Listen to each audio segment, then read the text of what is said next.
This woman sitting next to me, Maria Ressa, is a Nobel laureate and a convicted criminal.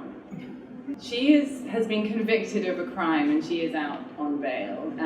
Her crime is the crime of cyber libel, and she has been convicted and sentenced to 6 years, longer than 6 years, for that crime. And now the appeals in the Philippines have been exhausted, so that we're in a position where the only thing standing between her and a prison cell is one decision from the Philippines Supreme Court. And actually, that could come as soon as in 21 days' time.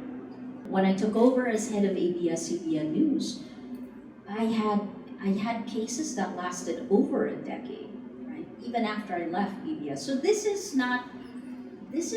death by 1,000 cuts. I talk about that as death by 1,000 cuts of democracy, but it's the same for a journalist. In some ways, you don't have to imprison or kill a journalist. You just shoot our reputation, and then it's a war of attrition. In my case, that was what was seeded. Journalist equals criminal.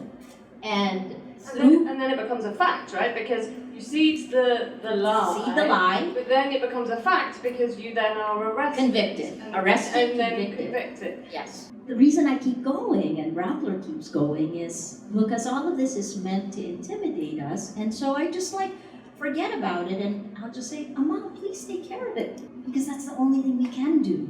Because if the goal is to stop you from doing your job, if you buckle, you give up everything. In the Philippines, there is an opportunity today to set a more positive precedent.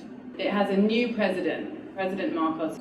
Each of the baseless charges that have been brought against Maria were brought before he came to power, and the cases can be resolved today by his administration. Prosecutors could drop the charges, and he can issue a pardon. I urge President Marcos to do this, and I urge all of you here, many of whom are also members of the press, to speak out about this case.